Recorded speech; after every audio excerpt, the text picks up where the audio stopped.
Ooh, this lighting's kind of interesting, mysterious. So one of the top things that I get commented on a consistent basis when I play video games with my son is, I wish my mom would play with me. How do I get started playing video games with my kids? And every time I hear that question, it breaks my heart just a little bit because there are so many good options out there, and I couldn't think of a very good way to demonstrate just how to get started. Just like any other form of media, movies, books, whatever, there are so many video game options, and there's a style out there, I believe, for everybody. So I thought maybe I should show you what games I play with my son. That way it can give you a couple of ideas what to look for, what kinds of things you might be interested in playing yourself. And whether you're a parent or an older sibling, the cool big cousin, hopefully this list will help you out just a little bit. So this is ranking my son's PlayStation 4 games. Even if you don't have a PlayStation 4, maybe this will help. So here are the things that are important to me when considering a video game. My son is 5 years old, so he can't read. How well can an illiterate person play this video game by themselves? We only have one PlayStation 4 and television set up, so another big question is, can we sit together on the couch and play side by side? This is a term known as split-screen multiplayer, couch multiplayer, local multiplayer. There are a lot of names, but it basically means the same thing. Can you play on the same screen at the same time? So a lot of children like to watch TV shows to unwind. My son is very much a gamer already. So another big thing that I wonder is, how much can he play by himself without having me to intervene? This is a little bit different from the reading one, because if the menu's very complicated, he'll be lost and I'll have to come in and intervene all the time. Another thing to consider is, how much does it cost versus how much you play it? What's the return on investment here? And finally, probably the most important question, is the game actually fun? Am I going to come back willingly to play this with him, or is he going to have to beg me to join? Might as well get an obscure one out of the way. So first on our list is this racing game. Notably, I don't even know what it's called offhand. We were able to get it for free because of my husband's PlayStation Plus account. And so my son wanted a racing game, so here it was. It's free, it's split screen, I think it's pretty fun to play.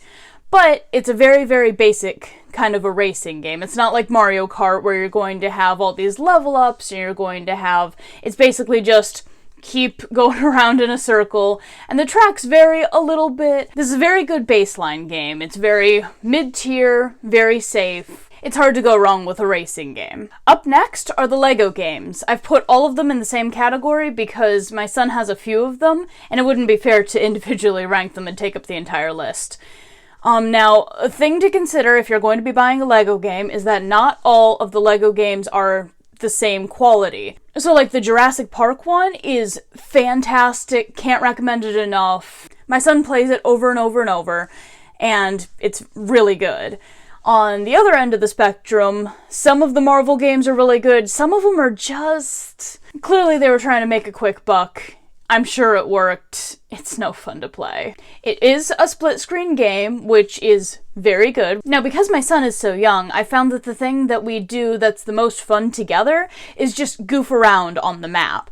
We get a little bit frustrated when there are puzzles, and he's good at the puzzles, but I can only do maybe one puzzle at a time before I get really frustrated and say, just do the thing! I would definitely rank this one above the racing game, but, you know, if you're going to be buying one, do your research, see which ones people like, and pick a genre that actually interests you. Up next, we have another curveball, Ryan's Racing Game. So if your children are on the YouTube Kids app like mine are, you probably have seen or at least heard a little bit of the Ryan's World stuff, you know, Ryan's toy reviews.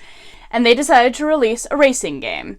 Now let's be honest, it's just Mario Kart. It's just a different branded Mario Kart. Not that they can say that, but as someone who grew up with the Mario Kart franchise, there are a lot of similarities. So if you love Mario Kart, but all you have is a PlayStation, I do recommend this one. It's a little bit expensive for a kid's game, but my son can flawlessly navigate it on his own, and I do feel a little bit of the rush that I get from Mario Kart. So let's talk about Fall Guys.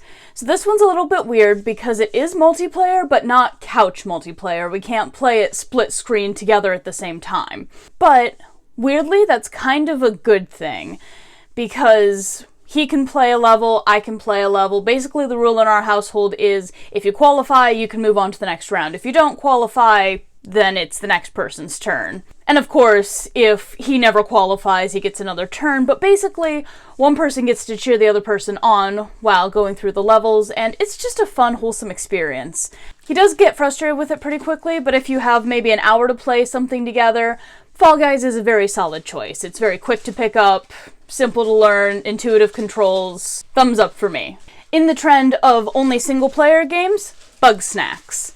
This has been our obsession since we got it. I would recommend, if your children are a little bit emotionally sensitive, maybe check out the bad ending before you get started.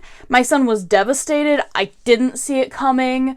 You can get a good and a bad ending, but it's another one of those where he'll watch me play, I'll watch him play, and it's really interesting to see his thought process as he's catching these weird, cute Bugsnax in ways that I never would have thought of. He'll play it for hours by himself if I let him, and I know that I definitely played for hours when I was the one going through the levels. It does take some reading. I have to say, okay, this is your next mission, but for the most part, I set him up and he just goes. And finally, last but certainly not least, Minecraft. You knew this one was coming. It checks all of the boxes. It's creative, it's fun. I've played it for hours even before my son was born. We play it together now. There's the nostalgia, it's a bonding experience.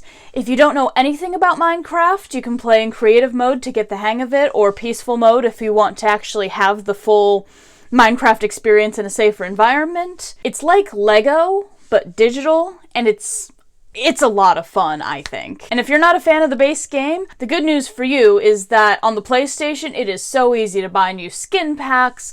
We have explored, there's a racing version, there's Nightmare Before Christmas themed. There are all kinds of cool things that you can explore that are more or less Minecraft-y. Those are the games that we most frequently play in our household together or back and forth, and it's amazing to be able to share a hobby like this with your children. It would be so easy to just sit them down, have them do a thing, but because I'm so interested in video games, this is a seamless transition from I'm gaming by myself to we're gaming together. He can watch me play something that's not intended for him, like Sims, and he can at least get the concept that I'm the one controlling it, and so he'll ask me questions, and there's a lot of bonding that goes on even in my leisure time. If you are a gamer with a little kid in your life, find something that you can do together. Find a genre that you like. Look through your games and see what's kid-friendly. If you're not a gamer, I recommend starting with something simple like Fall Guys.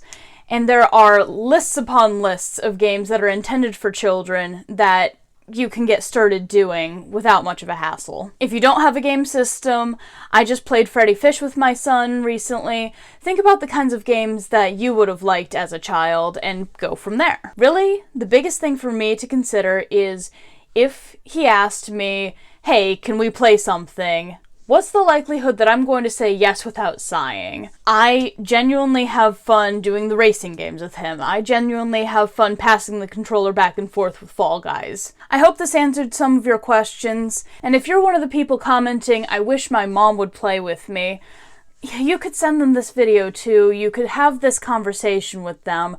Tell them how important it is to you, that you would like to interact with them, and video games are something you're very interested in, and you'd love it if they could get involved too. As a mom, I know that I would take that very seriously. If my son, 10 years from now, said I'm really interested in basketball and I'd like it if you could get involved too, I don't like basketball, but I would try for him. And hey, this list is just things that we've stumbled upon over the years that we realized we liked. So if you have any recommendations what we should play, let me know down in those comments. If you agree or disagree with some of the opinions I said, also let me know. I hope this helped. I hope you had fun. I hope you can use some of these tips. Get out there and game. And as always, happy gaming.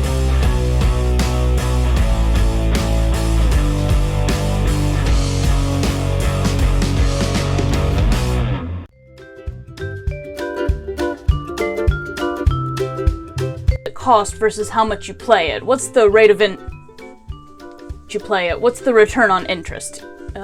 Return on investment. One that all of us, of course, are Alright, just a minute, baby. I would get from, and again, when I bought it in it, and finally, last but certainly not least, Minecraft.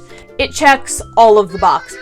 A new, did I have any more? You know, as parents, we're back and forth with Fall Guys. Lego, Minecraft is so